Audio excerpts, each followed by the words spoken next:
오늘 함께 볼 하나님의 말씀은 구약성경 604페이지 열왕기하 23장 25절로 30절까지 말씀입니다. 다 찾으신 열고 저부터 한 절씩 교독하겠습니다. 요시야와 같이 마음을 다하며 뜻을 다하며 힘을 다하여 모세의 모든 율법을 따라 여호와께로 돌이킨 왕은 요시야 전에도 없었고 후에도 그와 같은 자가 없었더라. 그러나 여호와께서 유다를 향하여 내리신 그 크게 떠오르는 징조를 돌이키지 아니하셨으니 이는 므낫세가 여호와를 경노하게 한 그 모든 경동 때문이라. 여호와께서 이르시되 내가 이스라엘을 물리친 것 같이 유다도 내 앞에서 물리치며 내가 택한 이 성 예루살렘과 내 이름을 거기에 두리라 한 이 성전을 버리리라 하셨더라.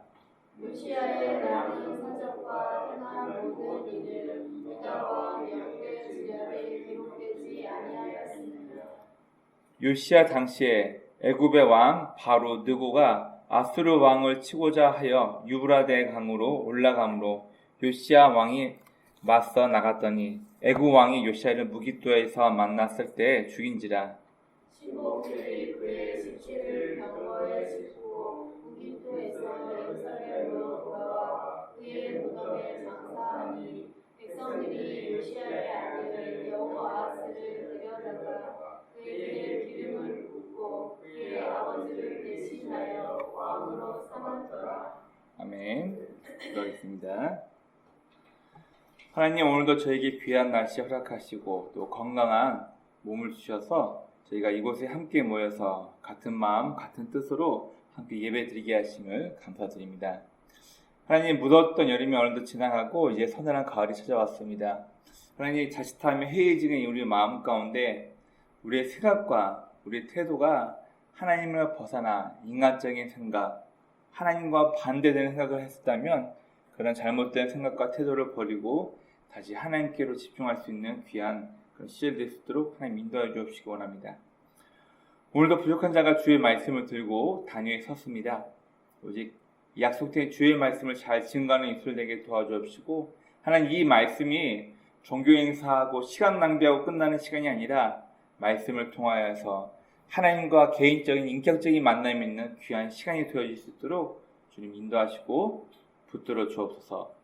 우리 모임 가운데 함께 하시고 역사하시고 믿사하며 우리를 구원하신 예수 그리스도의 이름으로 감사하며 기도드립니다. 아멘. 여러분들이 잠깐 질문을 잠깐 하고 좀 진행을 하려고 합니다. 여러분, 혹시 앞에 있는 제가 로또 1등에 당첨되는 게 하나님의 뜻일까요? 아닐까요? 아들이 고개를 저었어요. 자, 우리나라가 통일이 되는 게 하나님의 뜻일까요? 아닐까요? 한 번 더 여쭤볼게요. 앞에 있는 저나 여러분들이 병이 걸리지 않는 것이 하나님의 뜻일까요? 아닐까요? 여러분, 어떻게 보면 참 쉬운 대답거리인데 참 어렵기도 합니다. 왜 그러냐면은 우리는 이미 생각 가운데 종교, 내가 선택한 하나님이니까 내가 종교를 기독교를 선택해서 하나님을 믿었으니까 나한테 이익이 되는 쪽으로만 하나님이 인도하시겠지. 내가 좋아하는 쪽으로만 하나님이 인도하시겠지. 나에게 행복한 것, 내가 좋아하는 것만 이루어지는 것이 하나님의 뜻이겠지라고 우리는 자꾸 이기적인 마음으로 착각을 하게 만듭니다. 여러분, 만사형통, 내 원한대로, 내 계획대로 내가 손대는 것마다 모든 것이 잘 이루어지고 형통한 것, 이게 과연 하나님의 뜻일까요? 그렇지는 않거든요. 이 세상의 대부분의 모든 부모들은 자식에게 무엇이든지 다 해주고 싶어 합니다. 앞에 있는 저도 내가 못했던 것 제 자녀들에게 해주고 싶은 게 부모의 마음이에요. 그러나 자녀가 그의 성품이, 그의 인성이 망가지는 걸 막기 위해서 때로는 아이가 원해도 해주지 않고, 때로는 이 아이가 화가 나고 자기 뜻대로 되지 않는 모든 환경들을 분내고 짜증낸 것이 아니라 이걸 참아가고 인내하면서 어른이 되는 과정으로 이 아이를 양육하고 훈련시켜서 어른으로 키워야 할 게 부모의 책임이기 때문에 때로는 이 아이가 화내고 짜증내는 상황 속에서도 때로는 혼을 내서라도 이 아이가 올바른 길로 갈 수 있도록 아이의 뜻대로 다 해주지 않는 게 부모입니다. 네, 몇 년 전에 한 대통령이 얘기를 했습니다. 통일은 대박이라고. 여러분, 통일이 과연 하나님의 뜻일까요? 자, 지금 요즘 미국에서는 대통령 후보 2명이 싸우고 있죠. 누가 대통령이 되냐? 네. 해리슨이 되냐? 아니면 노랑머리 그분이 되시냐? 여러분, 하나님의 뜻이 누가 대통령이 되는 게 하나님의 뜻이다 정해져 있을까요? 우리는 막연하게 내가 하나님을 잘 믿어왔으니까, 우리나라는 예수를 잘 믿는 기독교 국가이니까 우리나라에는 큰 어려움도 없을 거고, 내가 주식을 하건 내가 부동산으로 땅을 사건 무엇을 하든지 간에 하나님께서는 나를 도와서 만사 형통하게 만드실 거야. 그럼 이런 막연한 생각은 잠깐 내려놓았으면 좋겠어요. 오늘 우리가 읽었던 본문에서는 참 비극적인 사건이 일어납니다. 그리고 너무나도 상반되는 사건이 발생하기 때문에 초반에 성경을 접하는 분들은 요시야처럼 칭찬받고 존경받는 왕이 전쟁에서 너무나도 허무하게 죽어버리네? 이게 하나님께서 칭찬해 주시는 사람의 말로야? 여러분, 오늘 본문 25절을 다시 한번 눈으로 봐주시기 바랍니다. 25절에서 하나님께서 이 요시야를 뭐라 평가하나? 25절 말씀 보세요. 성경은 요시야의 이 개혁을 어떻게 평가하고 있냐면, 요시야 같이 마음을 다하여, 뜻을 다하여, 힘을 다하여, 예수님께서 비유했던 말씀과 똑같죠? 주 너희 하나님을 네 마음을 다하여, 뜻을 다하여, 힘을 다하여 주 너희 여호와 하나님 사랑하라는데, 요시야는 그의 마음과 뜻과 힘을 다하여 여호와 하나님 말씀대로 따랐고, 어떻게 평가하냐면 요시야 전에도 그처럼 하나님 율법대로 산 사람이 없었고, 요시야 이전에도 그 전후로 요시야처럼 하나님의 방법대로 하나님의 율법대로 산 사람이 없었다. 하나님 보시 가장 완벽한 왕이었다라고 성경은 그를 그렇게 평가합니다. 그런데 29절부터 보니까 그 당시에 이집트의 파로였던 느고가 무깃돌을 치러 올라갈 때, 성경에 오역이 있습니다. 29절 말씀 보세요. 애굽 왕 바로 느고가 아수르 왕을 치고자 하여, 이 말씀 보면 우리나라 성경대로 해석하면 누구하고 싸우러 왔어요? 아수르와 전쟁하기 위해서 올라왔다고 표현하는데 정말 오역된 겁니다. 아수르와 함께 전쟁하기 위해서. 무슨 말이에요? 아수르와 연합해서 전쟁을 하기 위해서 지금 올라가고 있는데, 이 요시야가 무깃돌, 원래는 메기도입니다. 메기도라는 지역에서 이집트 왕 느고가 아수르 왕과 연합하여서 전쟁하러 올라가는 것을 막다가 거기서 죽어요. 그렇게 하나님께 인정받고 칭찬받는 요시야 전에도 그 후에도 요시야처럼 여호와 하나님을 온 마음으로 섬겼던 왕이 없다라고 평가할 만큼 너무나도 칭찬받는 왕이었는데, 너무나도 허무하게 전쟁에서 전사하고 죽어버립니다. 그럼 우리 한번 고민해 봅시다. 내 소원이 하나님 뜻이 아닐 수도 있다는 거예요. 나는 주식을 사서 이게 좀 확 올랐으면 좋겠고요. 내가 사는 아파트가 3배, 4배 올라서 부자가 됐으면 좋겠고요. 내 자녀는 전부 다 좋은 대학 가서 좋은 직장에 가고, 내 남편의 직급이 올라서 명예롭고. 여러분, 내 소원이 이걸지라도 내 소원이 하나님의 뜻이 아닐 수도 있다는 얘기. 오늘 본문에서 정말 누구보다도 인정받고 하나님 보시기에 모든 사람이 보기에 존경받는 선한 왕이었지만 너무나도 허무하게 죽어버립니다. 그러면 우리가 살펴보겠지만 요시야가 하나님의 모든 방법대로 잘못된 우상을 없애버리고 척결하고 유월절을 지키고 백성들에게 하나님의 율법을 낭독하고 백성들이 하나님의 방법대로 살 수 있도록 독려하는 왕이 바로 요시야거든요. 그런데 요시야는 하나님께서 예언하신 대로 너는 평안히 죽고 네 조상들에게로 돌아가리라. 네 수명을 다할 때까지 평안히 살다가 네 조상들과 함께 묘실에 잠기고 네 후손 때에 이 나라가 완전히 다른 나라로 끌려갈 것이다. 하나님께서 요시야에게 그 이야기를 해주세요. 그런데 요시야는 전쟁을 선택합니다. 요시야의 교만이었는지 아니면 하나님과 뜻과 다른 요시야 본인만의 어떤 해석이었는지는 정확히는 모르겠지만 요시야는 결국 편한 삶을 포기하고 전쟁을 선택합니다. 자, 그러면 오늘 열왕기하뿐만 아니라 역대하에 이 요시야가 왜 전쟁을 선택할 수밖에 없었는지에 대해서도 같이 말씀을 보면서 나누기 원합니다. 그럼 혹시 지난 시간에 요시야 왕의 아버지가 누구인지 혹시 기억나시나요? 아몬드. 아몬이라는 왕인데 그의 아버지 아몬은 2년 동안 왕으로 지내다가 신하들에게 배신당해서 피습당하고 죽고 그 뒤를 이어 아들이었던 요시야가 8살에 왕이 됩니다. 여러분 8살 나이에 신앙이 있고 여호와 하나님을 굉장히 잘 믿고 섬길 수 있는 어떤 그런 마음이 있었을까요?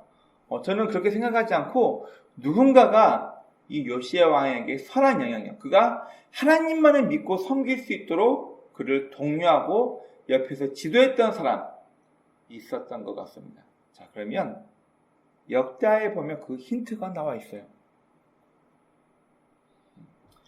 악한 삶을 살았던 아버지 아몬과 아주 다른 삶을 살아서 가장 칭찬받는 그 이후에도 그 이전에도 요시야처럼 하나님 말씀대로 산 삶이 없었다라고 말할 만큼 칭찬받던 요시야가 8살의 왕으로 등극하여서 어떻게 그가 하나님만 섬기는 사람이 되었나 우리 같이 천천히 한번 보겠습니다.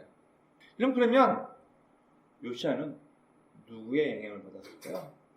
아버지는 2년 동안 왕위에 있다가 살해당했어요. 그러면 요시야가 6살 때죠. 6살 때 아버지가 왕이 돼서 2년 동안 나라를 다스리다가 그의 악행 때문에 신하들에게 살해당하고 8살에 요시야가 왕으로 등극합니다. 그러면 그가 왕으로 등극하면서 아버지가 해왔던 수많은 망행들을 다 정리하고 우상을 타파하고 유월절을 지키고 백성들에게 하나님의 율법을 가르치는 그런 요시야가 될 때까지 누가 그 요시야에게 영향을 끼쳤나? 성경을 한번 보겠습니다. 여러분 역대하 33장 10절 13절 말씀 잠깐 보겠습니다. 자, 성경 역대하입니다. 구약 성경 703페이지입니다. 자, 보세요. 33장 10절부터 13절까지 제가 읽어볼 테니까 이게 무슨 내용인지 그리고 과연 이 사람의 변화 때문에 요시야 왕에게 좋은 교육이 갔겠구나 아마 짐작해 볼 수 있을 것입니다. 제가 한번 역대하 33장 10절부터 13절까지 말씀 한번 읽어보겠습니다. 10절입니다. 여호와께서 므낫세와 그의 백성에게 이르셨으나 그들이 듣지 아니하므로 여호와께서 아수르 왕의 군대 지휘관들이 와서 치게 하심에 그들이 므낫세를 사로잡고 쇠사슬로 결박하며 바벨론으로 끌고 간지라. 그가 환난을 당하여 그의 하나님 여호와께 간구하고 그의 조상들의 하나님 앞에 크게 겸손하여 기도하였으므로 하나님이 그의 기도를 받으심에 그가 그의 간구를 들으시사 그가 예루살렘에 돌아와서 다시 왕위에 앉게 하심에 므낫세가 그제서야 여호와께서 하나님이신 줄을 알았더라. 여러분, 선한 왕으로 평가받는 히스기야 왕의 아들이었던 므낫세가 왕이 됩니다. 저는 히스기야가 진짜 신앙이 아니라고 생각하는 사람 중에 한 명이에요. 그는 철저하게 여호와 하나님을 이용하여서 불을 축적하고 유월절 일부러 2번 지냅니다. 불을 축적하고 이스라엘 여러 곳에 여호와 하나님께 지냈던 산당들, 바마라고 부르는데 이 산당들을 히스기야는 다 없애버리고 오직 예루살렘으로만 모여서 예배를 드리라. 중앙 집권 정치를 하면서 돈과 권력을 휘어잡았던 사람이 히스기야 왕이에요. 그런 아버지를 보면서 하나님을 향한 신앙이 아니라 여호와 하나님을 이용하여서 자기 이익의 방편으로 삼았던 그 히스기야를 보면서 자랐던 그의 아들 므낫세는 여호와 하나님을 외면해버리고 다른 우상과 다른 신에게 몰두하게 되면서 그는 어쩌면 그의 아버지처럼 신을 이용해서 권력을 잡으려고 합니다. 그 대상이 여호와 하나님이 아닐 뿐 이방의 여러 민족들을 믿어왔던 여러 신들을 믿고 자기의 아들도 불에다가 굴려 제사 지내고 인신제사까지 지내가면서 타락한 생활을 합니다. 그리고 북이스라엘에 먼저 아시리아 왕에게 완전히 멸망당하고 그 다음 므낫세도 아수르 왕이 와서 그를 쇠사슬로 결박하여서 끌려가게 됩니다. 자, 그런 성경을 보니까 약 37년 만에 이 므낫세가 다시 자기 고향으로 돌아와서 왕위를 회복한다는 내용이 오늘 본문에 나와 있는데 13절 말씀을 좀 주목해 주시기 바랍니다. 13절 말씀 보니까 아까 뭐라 그랬죠?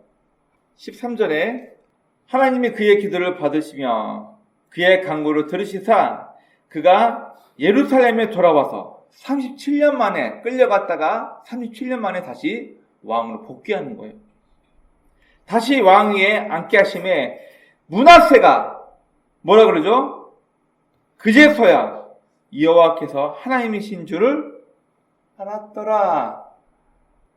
우리는 흔히 이 므낫세 악한 일을 많이 한 멸망군주 므낫세 이것만 기억하는데요. 그가 먼저 아수르 왕에게 쇠사슬로 결박돼가지고 끌려갔다가 포로로 있다 37년 만에 풀려나가지고 그가 기도했던 대로 여호와 하나님께서 그의 기도를 들으시고 그를 다시 왕위로 복귀시켜 주시는데 그 악행을 행했던 므낫세 왕이 그제서야 여호와 하나님이 진짜 참 하나님이신 줄을 그가 깨닫고 알게 되었고 뉘우치게 되었다 성경이 이야기하고 있습니다.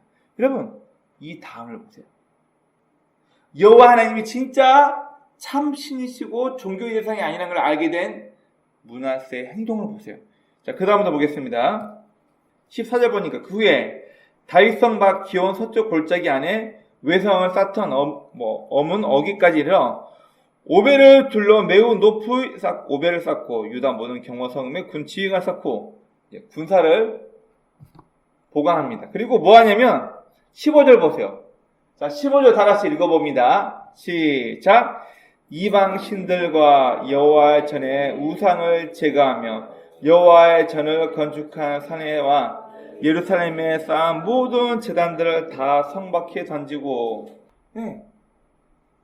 그가 다시 왕위가 회복되고 방금 읽었던 13절 마지막 말씀처럼 여호와 하나님의 진짜 신이라는 것을 알고 난 이후에 그가 젊었을 때 행했던 모든 잘못된 수치와 이방 신상을 섬겼던 모든 것들을 다 그의 손으로 척결하고 오직 여호와 하나님만 섬기기로 결단을 하고 개혁을 하는 모습을 볼 수 있습니다.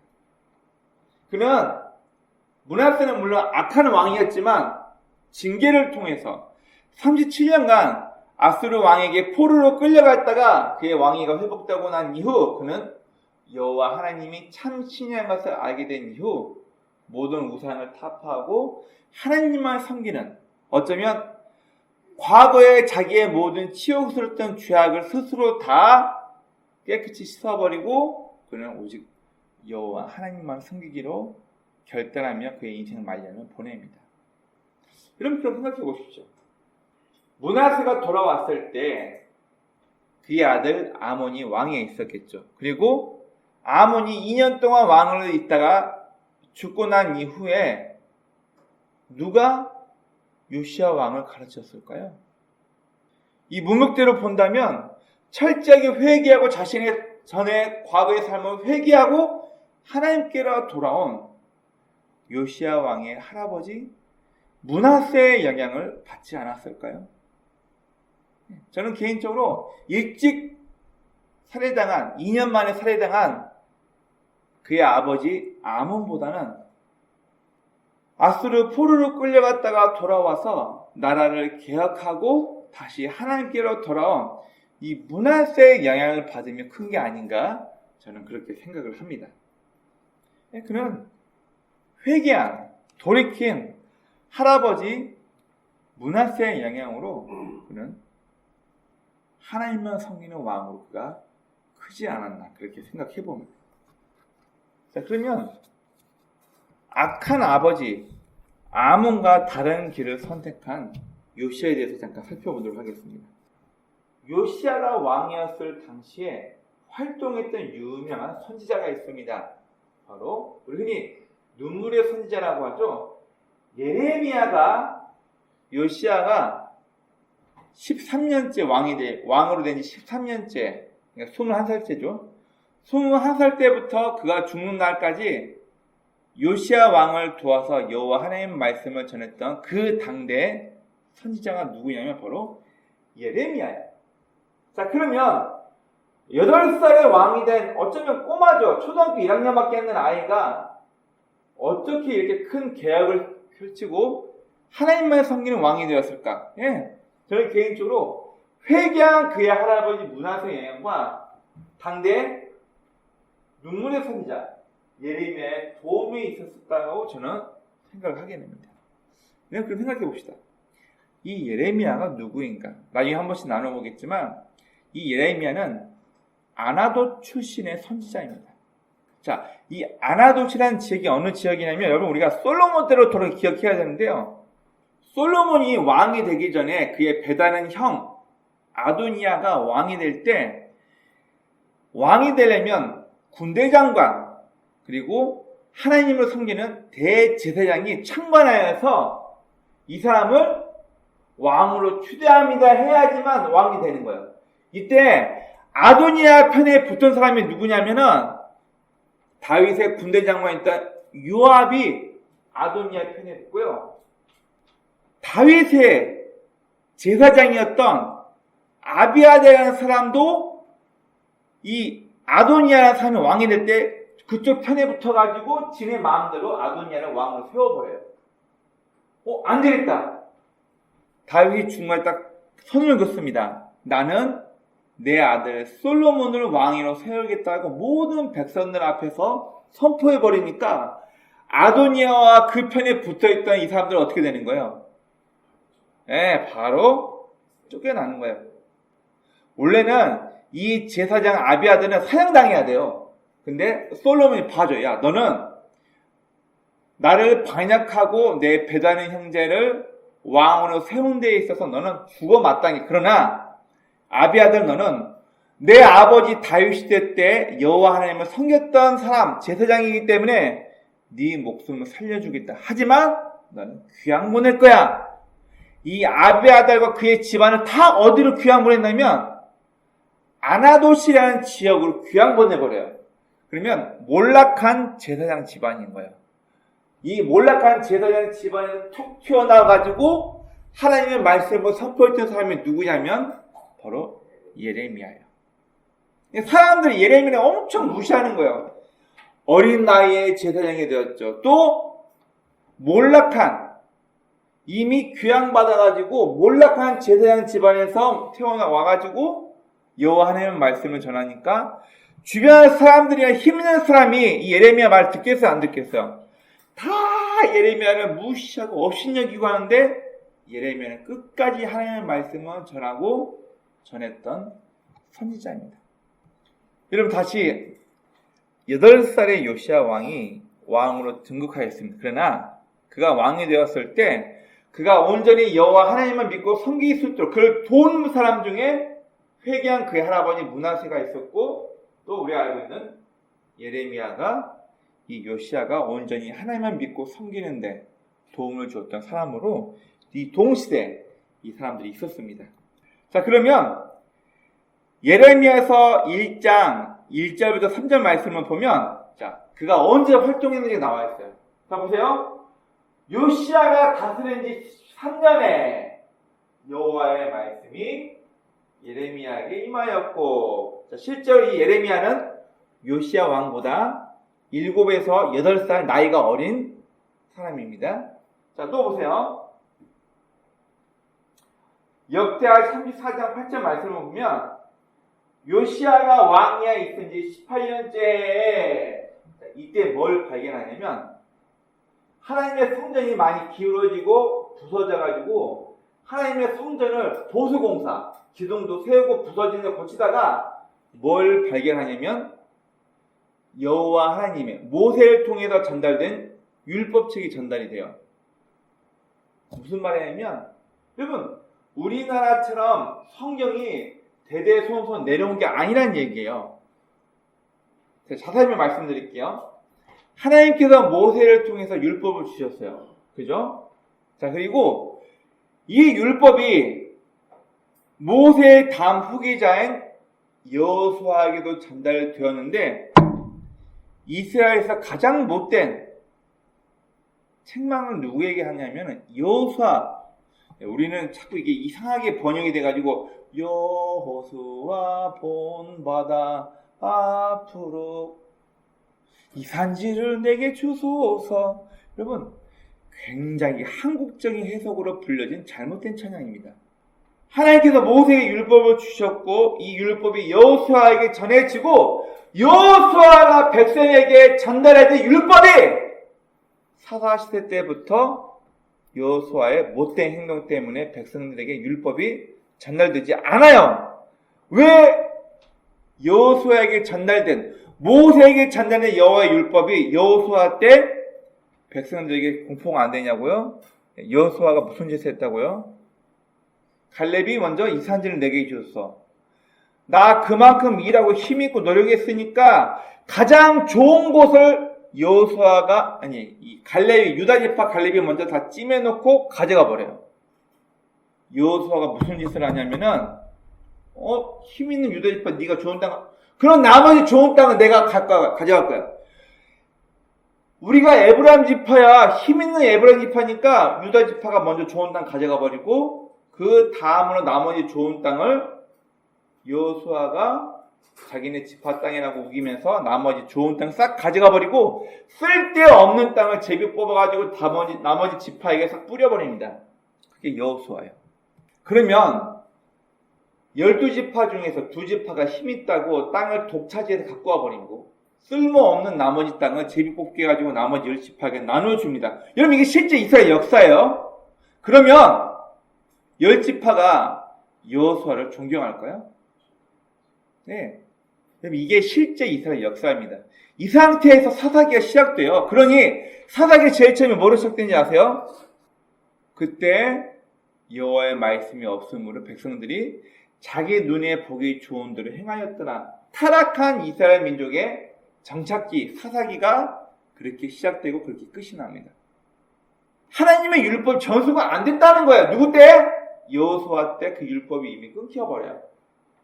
그 여호와의 율법이 언제 발견되냐면 나중에 후대에 하나님의 성전을 고치고 있다가 하나님의 성전 어딘가에서 율법책이 발견돼요. 그리고 이 율법책을 읽어보니까 요시야가 옷을 찢어버립니다. 왜요?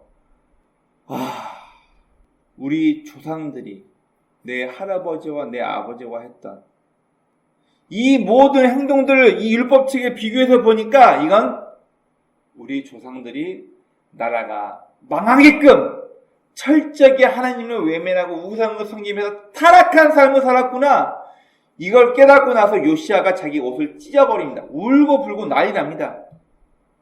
그리고 나서 여선지자 힐다가 옵니다. 자, 성경 볼까요? 역대하 33장 말씀 쭉 한번 볼게요. 자, 34장 1절을 보면 요시야가 8살의 왕이 됐다고 생각합니다. 그리고 자, 어디를 보냐면 22절을 봅시다. 34장 20절을 보니까 이에 hil기야와 왕이 보낸 사람들이 여선지자 훌다이로 나아가니 이 훌다는 여선지자가 예언을 합니다. 무슨 예언을 하냐면은 왕은 너무나도 훌륭하게 여호와 하나님의 말씀대로 살아왔기 때문에 왕은 평안히 그의 여생을 다 즐기다가 조상에게 돌아가겠고, 왕은 이 나라가 멸망하는 것을 보지 못할 것입니다. 이 얘기를 해요. 이게 요시야 왕에게 허락하신 하나님의 선물이에요. 무슨 말이냐면 요시야 때는 나라가 넘어가지 않고 그가 나이가 들어 수명이 다해서 늙어 죽을 때까지 평안히 살게끔 네 나라가 안정하게 유지가 될 것이다. 그러나 언제 멸망하냐? 너의 다음 세대, 너의 후손 때 이 나라가 송두리째 멸망할 것이다. 이걸 예언합니다. 여러분, 똑같은 예언을 누가 하냐면요, 예레미야가 똑같은 예언을 해요. 그 당시에 요시야 왕보다 7살, 8살 어렸던 예레미야가 뭐라고 예언하냐면 이 나라는 완전히 멸망하고 바벨론 포로로 끌려갈 것이다. 바벨론 포로로 끌려갈 때 절대 바벨론을 대항하면 안 되고 그냥 포로로 끌려가야 돼. 그러면 70년 동안 우리가 포로로 끌려가 있다가 다시 우리의 고국으로 돌아올 것이다. 근데 예레미야의 나이와 그의 출신 때문에 사람들이 말을 들어요, 안 들어요? 예레미야 말을 다 무시하고 전쟁 준비하자. 거기 선지자들이 와가지고 예레미야를 때리면서 그를 옥에 가두고 지능바닥 어마어마하게 고생시킵니다. 그러면서 예레미야가 한 말은 다 가짜야. 거짓 선지자들이 몰려와가지고 자, 이 멍에를 봐라. 하나님께서 이 멍에를 쪼개버린 것처럼 바벨론을 쪼개버리고 우리를 승리하게 만들 것이다. 백성들이 전쟁하게끔 독려합니다. 그럼 결국 요시야 왕 이후 요시야의 후손 때 세 차례 바벨론을 침공합니다. 자, 바벨론이 원래는 이스라엘, 남유다를 멸망시키려고 한 것이 아니라, 자, 우리 저번에 지금 이라크예요. 바벨론이. 이라크 박물관에 가면은 칼크미시 전투라는 유명한 전투가 있는데 이 전투 때 이집트군하고 아시리아 군대가 연합하여서 이 바벨론과 전쟁하려고 왔을 때 이집트 군을 막아서 지원군을 지원시킨 사람이 누군가? 남유다의 요시야라는 왕이 우리 바벨론을 도왔구나. 이게 이라크 박물관에 보면 톡이 비문에 나와 있어요. 그리고 이 사건이, 칼크미시 전투 사건이 어디에도 남겨있냐면 이집트와 고대 근동의 역사 문헌에 실제로 남겨져 있어요. 여러분, 그러면 아까 말한 것처럼 하나님께서는 요시야가 선하게 여호와 하나님만 믿고 섬기며 하나님의 방법대로 살기 위해서 노력했던 모든 것들을 알고 있었기 때문에 요시야 전에도 요시야 후에도 요시야처럼 온 마음과 뜻을 다하여 여호와 하나님 섬긴 왕이 없었다고 해요. 다윗도 그에 포함돼요. 그만큼 훌륭한 왕이었는데 그에게 편한 여생을 여호와 하나님께서 약속하셨는데 요시야는 죽을 각오를 하고 전쟁에 뛰어듭니다. 왜요? 여러분, 요시야를 도왔던 당대 선지자가 누구였다고요? 예레미야고, 예레미야가 하나님께 직접 받은 예언이 뭐였냐면 우리 민족의 타락 때문에 우리는 전부 다 바벨론 포로로 끌려갈 것이다. 바벨론과 전쟁하면 안 되고 우리는 70년 동안 바벨론 포로로 끌려갔다가 다시 되돌아오고 나서 하나님께서 우리 나라를 다시 회복할 거야. 그런데 지금 이집트에서 누구가 군대를 이끌고 아시리아와 손잡고 바벨론을 치려 하네? 안 되겠다. 이건 막아야 된다.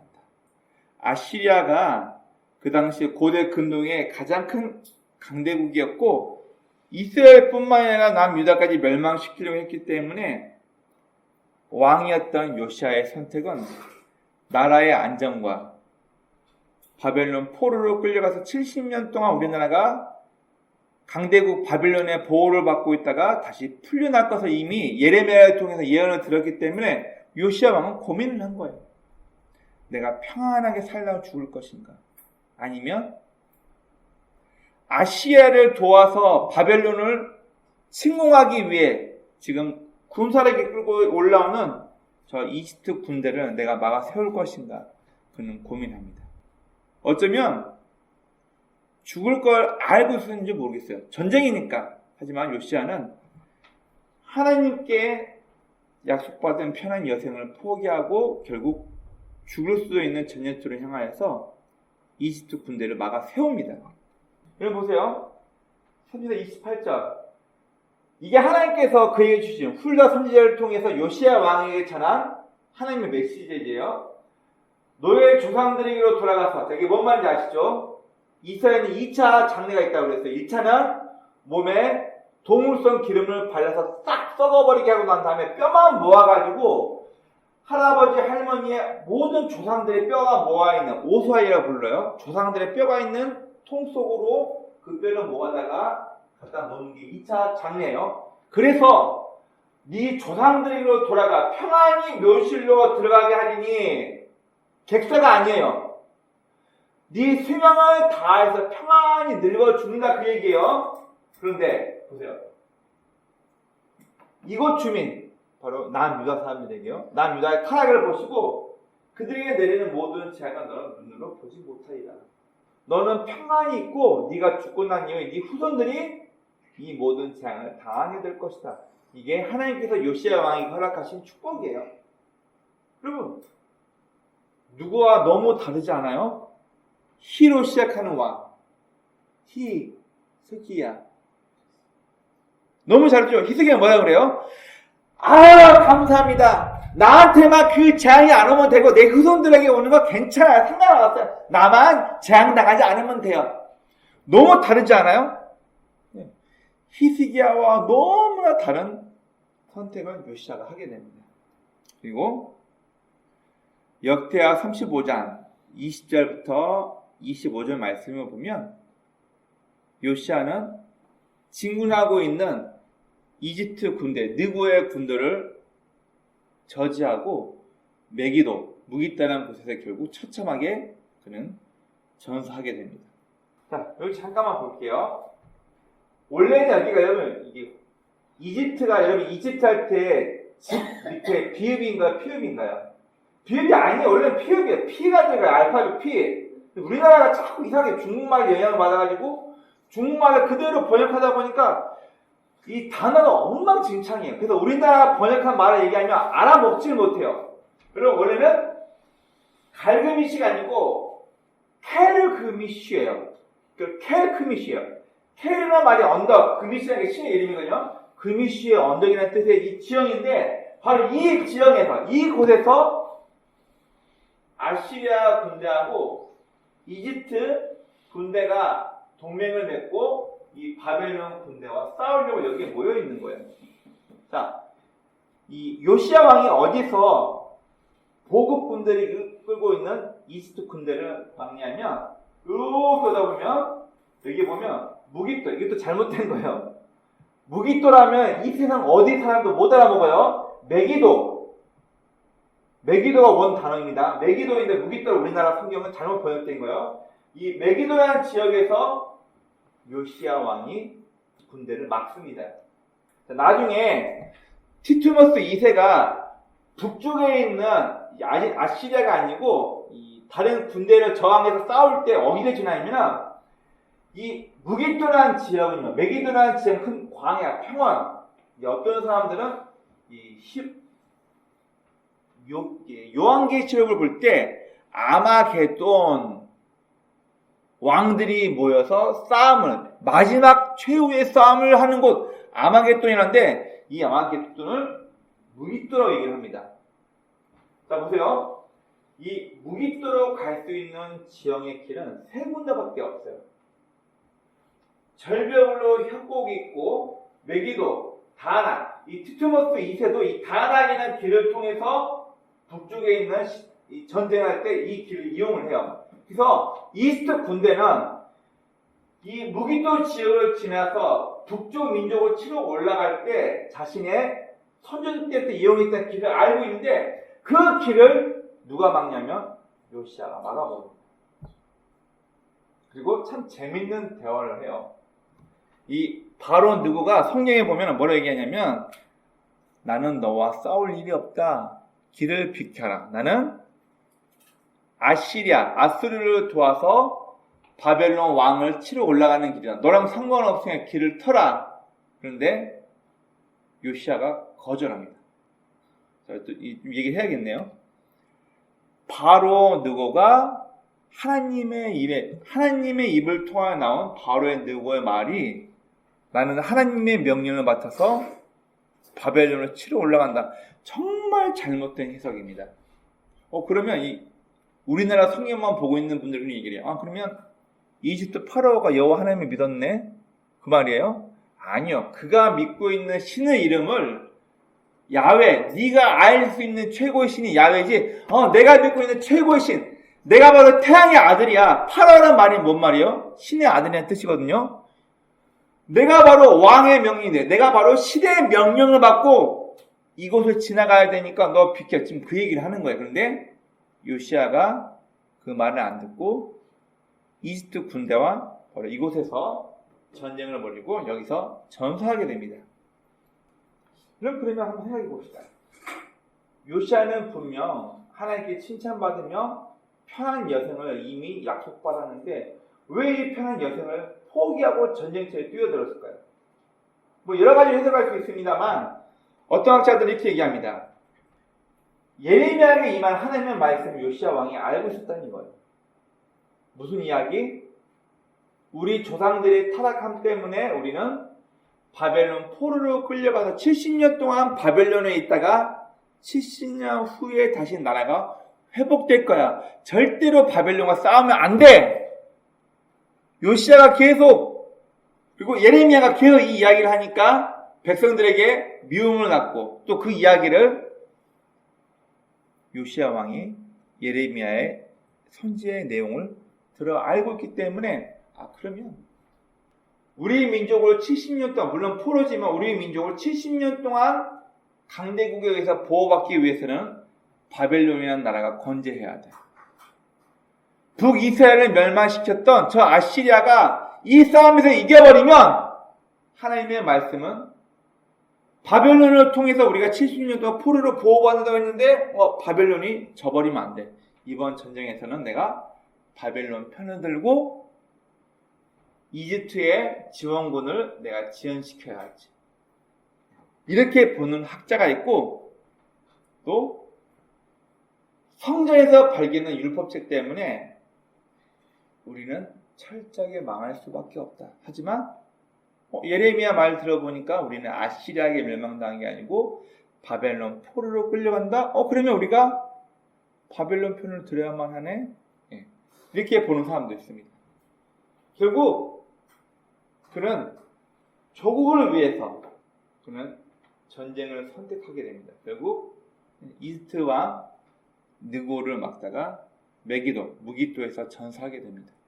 자, 평가가 조금 엇갈려요. 어떤 사람은 요시야가 교만했다. 아니다. 그는 철저하게 애국했던 사람이다. 이렇게 얘기를 해요. 여러분, 이 얘기 좀 하고 넘어갈게요. 이스라엘 사람은 지금 미국 대통령 누가 되기를 원할까요? 해리스? 트럼프? 이스라엘은 정해져 있습니다. 트럼프를 원합니다. 왜요? 우리가 잘못된 시선 중에 하나가 뭐냐면 메시아가 하면 누구예요? 우리 기독교인들은 메시아는 예수님밖에 없죠. 이스라엘은 메시아가 아주 많아요. 나라의 큰 권익을 가져온 사람 다 메시아 불러요. 트럼프도 메시아고요. 그리고 역대 다윗도 메시아고요. 요시야도 메시아고요. 왜 트럼프를 메시아라고 부르냐고요? 트럼프가 굉장히 무식한 사람 중에 하나거든요. 중동의 화약고와 같은 곳이 이 예루살렘이거든요. 예루살렘은 어느 나라에도 속해 있지 않아요. 근데 이 무식한 트럼프가 뭐라고 얘기하냐면 예루살렘은 이스라엘 수도 이렇게 얘기해버립니다.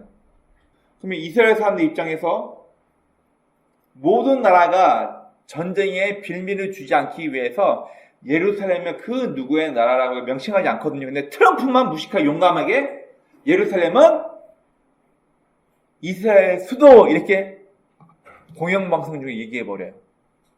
그러니 이스라엘 입장에서는 누가 미국 대통령 얘기를 원해요? 우리가 생각하는 메시아 개념하고 이스라엘 사람들이 생각하는 메시아 개념이 다르다는 걸 좀 이해하시기 바랍니다. 그러면 이렇게 칭찬받고 선하다고 재앙을 보지 않고 평안히 살다 넌 죽을 거야. 이 요시아가 전쟁을 결단했을 때 학자들의 평가는 다릅니다. 자, 먼저 볼게요.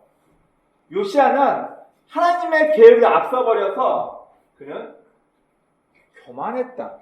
쥐가 뭔데 하나님의 뜻을 어기고 평안히 죽는다고 했는데 쥐가 뭔데 전쟁에 끼어들어?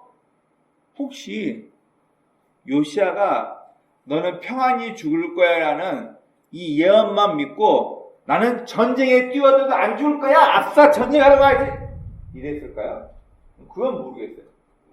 근데 수많은 학자들은 하나님의 뜻은 이집트 군대가 올라오건 말건 바벨론이 모든 중동의 패권을 장악하고 남유다도 70년간 포로로 끌고 간다는 하나님의 큰 틀이 있었는데 이 큰 틀과 다르게 인간적인 의협심으로 인간적인 나라를 위한 조국을 위한 애국한다는 마음으로 요시아가 끼어들었기 때문에 그는 하나님의 뜻을 모르고 교만하게 행동했다.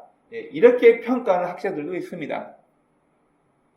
하지만 요시아는 결국 나라를 위해서 나는 물론 평안히 죽겠다고 나라가 멸망하는 꼴을 보지 않고 평안히 네 연수를 다 채우고 죽을 것이다 라고 얘기했는데도 불구하고 그는 결국 조국을 위해서 전쟁을 선택합니다. 여러분, 그래서 지금까지도 가장 존경받고 인정받는 왕이 이스라엘에서 다윗 왕이 아니고요, 요시아 왕입니다.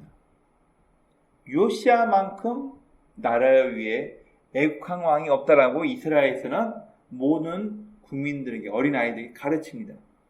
여러분, 이스라엘이라는 나라 아시죠? 우리나라는 남자들만 군대 가는데 이스라엘은 의무제로 남자, 여자 누구나 다 모든 국민들이 다 군대를 가야 합니다. 이 군대 가서 군 정신교육 어디서 하는지 아세요? 정신교육. 그리고 우리나라 같이 소령, 중령, 대령, 인관을 받는다 얘기를 해요. 인관식을 어디서 하고 모든 군 장병들의 정신교육 어디서 하는 줄 아세요? 어디서? 군대인데 어디 지역에 가서 합니다. 모든 자기의 조상들이 로마 군대와 항쟁하다가 제비뽑기를 해가지고 다 자살해서 죽어버린 그 장소로 갑니다. 어딜까요?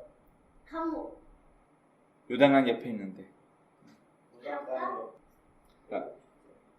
헤롯이 요새화에서 만들어놓은 토담을 쌓은 동네가 있어요. 제가 지금 이름이 갑자기 기억이 안 나는데, 자, 그 지역이 어떤 지역이냐면은 마사다. 들어보셨죠? 이 마사다라는 지역이 헤롯이 요새화, 그러니까 요새화 해놓고 예수님 이후에 로마와 항쟁하기 위해서 독립전쟁을 이끌고 있었던 사람들이 이 마사다라는 지역을 다 숨어들어요. 근데 로마 군대가 얼마나 치밀하게 하냐면은 토성을 쌓아가지고 이 마사다 위에 있는 것을 함락시키려고 하는데 노예로 잡아온 자기 자국민들을 창을 겨루고 니네가 토담 쌓아. 자기 동포도 나랑 옆집에 살고 있는 김두구 씨가 토담을 쌓으면서 자기를 잡으러 올려보니까 이 마사다에서 항쟁하고 있던 독립군들이 차마 그들을 공격을 못하는 거예요. 그리고 로마 군대가 절벽 사이로 다 진지고 이들을 잡으러 오니까 100명이 넘어 있던 유다인들이, 독립운동을 하고 있던 유다인들이 어떤 결정을 내리면 자결하기를 결정합니다. 도자기를 깨트려가지고 도자기에다가 4명의 표시를 해. 4개의 표시를 하고 니네들 다 뽑아. 아무것도 없네.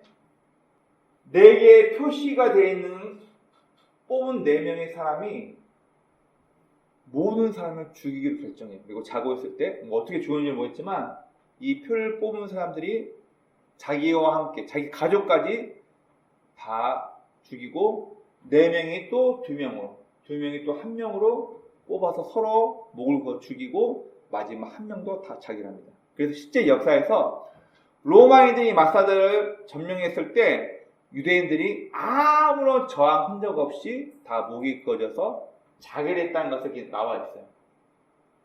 얼마나 치욕스럽습니까?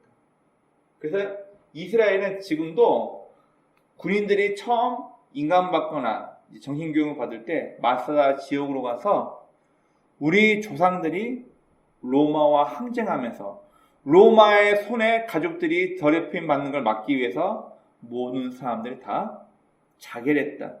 우리가 이렇게 주권을 잃는 이런 치욕스러운 날이 있으면 되겠냐? 이렇게 교육을 하면서 모든 군인들은 이 마사다에서 인관식을 한다고 합니다. 여러분, 제가 이 설교를 준비하면서 고민을 많이 했어요. 무슨 고민을 했냐면, 평안을 약속받았으니까, 축복을 약속받았으니까, 예수 믿으면 삶이 평안해지고 행복해지고 모든 게 마서 형통되니까, 여러분, 저 스스로에게도 그렇고 여러분들 질문하고 싶어요. 제발 하나님 뒤로 숨지 않으셨으면 좋겠어요.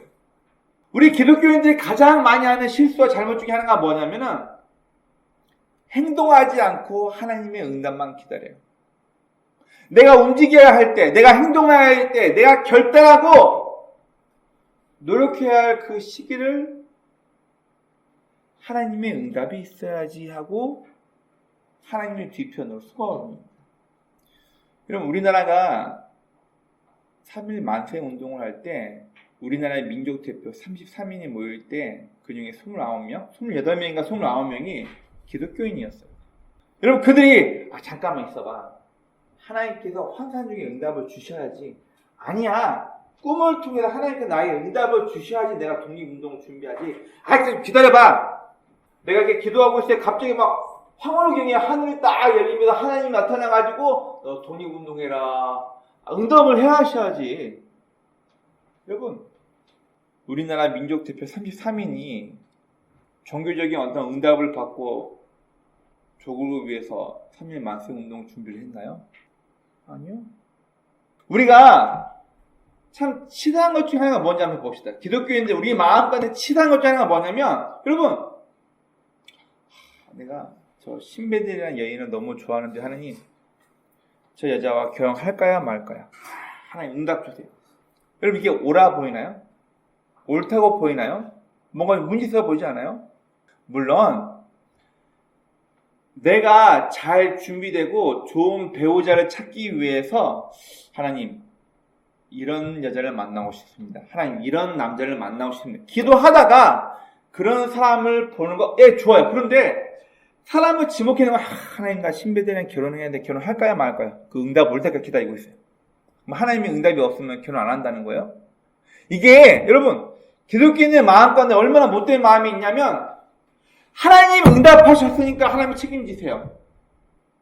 좋은 일이 있을 때, 응답대로 내가 행동했을 때 일이 잘 풀리면 과연 하나님이 응답하셨으니까 너무 잘 돼. 일이 잘못되면 하나님이라면서요. 하나님께서 나보고 이 사업 하라면서요. 하나님께서 나보고 저 사람이랑 결혼하면서요.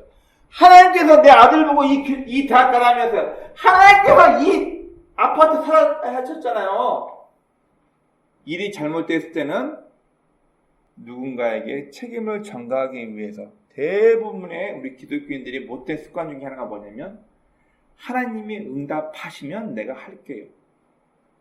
여러분, 하나님께서 저와 여러분들을 명령어만 입력해놓고 로봇같이 움직이는 로봇으로 저와 여러분을 만드셨나요? 아니요. 스스로 평가하고 판단해서 움직일 수 있는 이성적인 프리윌, 자유의지를 가지고 살 수 있는 존재를 만드셨는데, 우리는 마치 운명론에 갇혀가지고 하나님이 시키면 시킨 대로 해야만 하고 하나님의 응답이 올 때까지 나는 움직일 수가 없어. 그럼 과연 이게 건강한 신앙인의 모습일까요? 어떤 사람들은 오늘 본문에서 요시야 바보다, 멍청이다 욕하는 학자들도 있습니다. 평안한 여생을 이미 약속받았는데 왜 멍청하게 전쟁에 끼어드냐고 요시야를 미련하여 악하다가 교만하다 이렇게 평가하는 사람도 있습니다. 하지만 저는 좀 달라요. 실제 요시아를 바라보는 이스라엘 국민들 입장에서는 요시아를 최고의 메시아로 취급합니다. 왜요?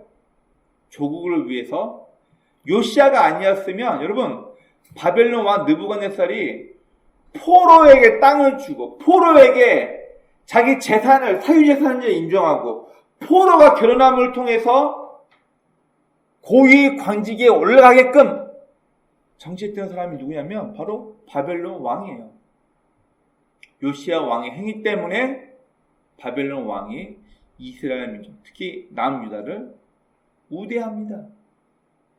그렇게 해가지고 재산을 축적하고 바벨론 땅에 땅을 샀고 바벨론 땅에서 고위 관직에 있던 사람들이 너네 이제 70년이 넘었으면 고국으로 귀환하라.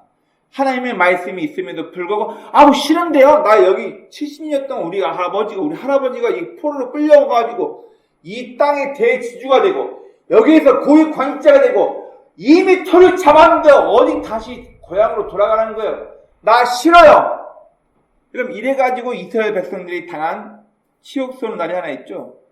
불임절. 우리는 죽으면 죽으리라. 에스더를 굉장히 위인 삼았는데 실제 이스라엘 역사에서는 이 에스더서를 굉장히 치욕스럽게 생각합니다. 왜요? 자기가 모아놓은 재산 때문에 우리 할아버지, 아버지 때 모아놓은 이 권력과 삶의 기반을 포기하지 못하고 하나님의 명령을 무시하고 바벨론 지옥에 남아있다가 해를 당한, 아각이라는 놈 때문에 해를 당할 뻔한, 민족이 말살당할 뻔한 이 사건이 바로 불임절이에요. 이스라엘에서는 수도 텔아비브에서 불임절에 뭐 하냐고요? 동성애들이 나와서 축제하는 날입니다. 이스라엘에서는 이 날을 죽으면 죽으리라 이 에스더서를 굉장히 치욕스럽게 보거든요. 치욕스러운 날이에요. 내 이익 때문에, 내 욕심 때문에 하나님의 말씀을 안 듣고 남아있다가 민족 말살될 뻔한 사건. 여러분, 우리는 하나님께서 너는 이런 운명을 타고났어 이렇게 하시지 않으셨어요. 아이고 여러분 팔자가 뭐예요? 팔자는 불교의 용어예요.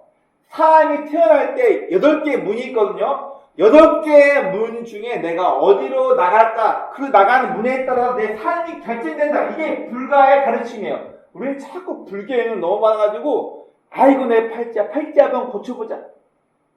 잘못된 용어입니다. 하나님은 우리에게 팔자를 허락하신 적도 없고 저와 여러분에게 운명을 정해놓으신 적도 없어요. 근데 우리는 자꾸만 핑계를 내요. 하나님은 운명이나 핑계보다 우리 스스로가 선택하고 결단한 삶을 더 원하시고 책임감 있게 사는 걸 우리에게 요구하십니다. 어떤 사람은 요시아 왕을 욕합니다. 그러나 저는 이 오늘 말씀을 통하여서 요시아는 평안한 삶, 그의 보장된 노후를 포기하고 조국을 위해서, 민족을 위해서 싸워도 되지 않을 싸움, 강대국의 이틀을 막다가 허무하게 전사합니다. 어떤 사람은 요시아 왕이 교만했다. 아니 평안한 노후가 보장됐는데 뭐하러 전쟁을 치러서 거기서 객사하냐? 이렇게 평가하는 사람도 있지만 지금의 이스라엘 온 국민들은 요시아를 최고의 메시아 중에 한 명이라고 그를 평가합니다. 나라를 위한 애국한 사람이었기 때문에 자신의 평안과 안위를 히스기야와 반대로 내 후손들을 위해서 나의 아들과 다음 세대를 위해서 자신의 목숨을 희생하며 바벨론을 지켰던 사람, 아시리아와의 동맹을 맺고 올라가는 이집트 군을 막았던 선한 왕으로, 선한 메시아로 지금도 이스라엘 사람들은 역사서에서 그렇게 배우고 있습니다. 여러분, 저와 여러분들의 삶에 가장 필요하고 중요한 건 하나님이 나에게 복 주셔가지고 좋은 아파트가 됐어. 내가 기도 많이 했더니 아파트 청약 당첨돼가지고 신도시 아파트에 청약 당첨됐어. 아싸!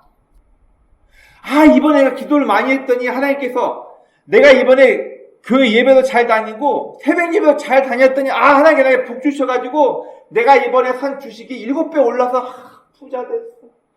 이번에 땅을 살았는데 8배가 올랐는데 할렐루야. 과연 이게 내가 원하는 것, 인간적으로 내가 소망하고 원하는 것만이 하나님께서 나에게 주신 축복일까요? 앞서 여러분에게 질문했습니다. 우리나라가 통일되는 게 과연 하나님의 뜻일까요? 내가 부자가 되는 게 하나님의 뜻일까요? 내가 몸이 아프고 힘든 건 하나님의 뜻이 아닐 거야. 과연 진짜 그런가요? 내가 고통당하고 어려움 당하는 것은 하나님의 뜻이 아니야 라고 말할 수 있나요? 그 고통과 어려움을 통해 나라는 사람을, 여러분 한 명 한 명의 인생을 만들고 다듬어 가시는 하나님의 계획이 있을 수도 있는데 우리는 내 좋을 대로만, 내가 원하는 대로만 모든 걸 평가하고 판단합니다. 여러분, 우리 성도의 삶에 필요한 건 무엇일까요? 우리는 무책임하게 하나님의 응답을 주셔야지. 내가 결혼할까요 말까요? 하나님 무슨 전쟁이에요? 하나님과 저 여자와 결혼할까요 말까요? 하나님 나 이번 대학 가야 돼. 어느 대학을 갈까요? 하나님 어디를 갈까요? 알아맞혀 주십시오. 딩동댕. 오늘은 하나님의 응답이 있으니까 짬뽕 먹어야지. 오늘 짬뽕이 아니었나 봐요. 짜장 먹었어야 되는데. 우스갯소리이긴 하지만 우리 신앙인들은 내가 책임감 있게 무엇이 하나님의 뜻이고 무엇이 하나님을 기뻐하실지를 스스로 평가하고 판단하여서 스스로가 책임감 있게 일을 선택하고 무언가를 행하기를 원하시는데 우리 수많은 신앙인들은 응답받아야지만 마치 무당에게 뭔가 점지받아야 하는 것처럼 행동할 때가 많이 있습니다. 무책임하게 도망가고 회피하는 것이 아니라 무엇이 하나님의 뜻인가 기다리기보다는 하나님의 뜻을 찾아가며 결단할 수 있는 용기가 저와 여러분 가운데 있었으면 좋겠습니다. 기도 이거 주세요 저거 주세요가 아니랬죠. 기도의 원뜻이 뭐랬죠? 프로슈케, 프로스란 향하다 말고 슈코마이, 마음의 방향을 정하다. 하나님께 내 마음의 방향을 정하다라는 뜻이 기도의 원뜻인 것처럼 여러분 우리가 정말 신앙인답게 살기 위해서는 매 순간 우리는 무언가를 결단해야 돼요. 그냥 점심은 뭐 먹을까요?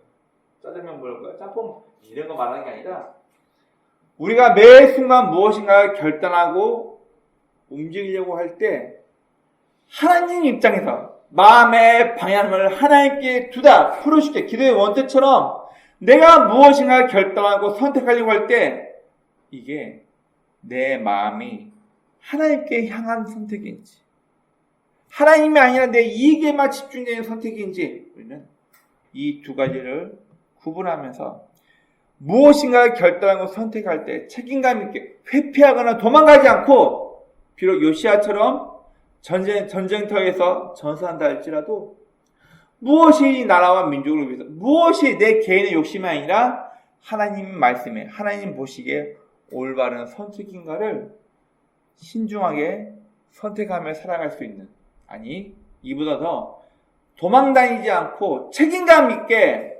각자의 삶을 살아갈 수 있는 저와 여러분의 복된 삶이 되시길 주의 이름으로 축원합니다. 아멘.